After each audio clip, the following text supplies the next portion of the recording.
It's 8:30 a.m. and Melanie, Simon and Adriana are busy preparing for their day ahead. All three are responsible for leading a group learning activity. All three are a little anxious, and all three are desperate for a coffee. They introduce themselves as they survey the Danish pastries and wonder whether they should. Melanie is about to teach a class of first aiders the skills of CPR, cardiopulmonary resuscitation.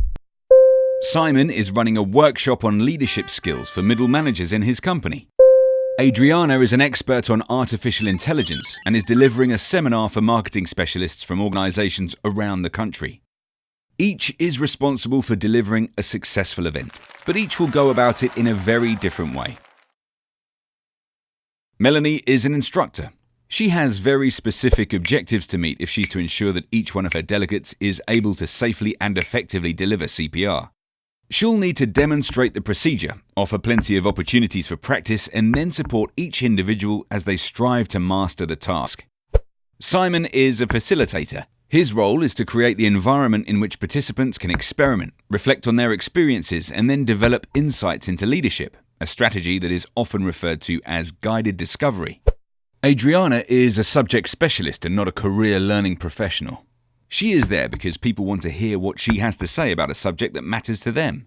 They are excited about the opportunity to meet her and ask lots of questions. Instructors, facilitators, and subject specialists have very different roles and need to act in very different ways. Each draws upon the same 5 behaviors, but in different proportions. They may or may not need to present content. In Adriana's case, that's why she's there, and Melanie will have to present the procedure for CPR. Simon, on the other hand, will be more effective if he lets the conclusions come from the participants themselves. They may or may not need to ask questions. For Simon, questions are his most important tool because he wants his participants to do most of the talking and the thinking. Melanie needs to ask lots of questions to check for understanding, whereas for Adriana, questions are useful but not essential. They may or may not need to provide feedback or coaching. For Melanie, feedback is a critical element in the process of instruction. It's how her first aiders will know where they need to improve. Simon may not provide individual feedback, but he may well need to adopt a coaching role. But this is not Adriana's area at all. All three must respond to questions. For Adriana, this is why many people will have come to hear her speak, rather than watching her on video. Q&A provides her with the opportunity to tailor her message to the audience in front of her. And of course, all three need to do whatever's necessary to manage the process to a successful outcome. In the end, it's down to them. Melanie, Simon, and Adriana wish each other well.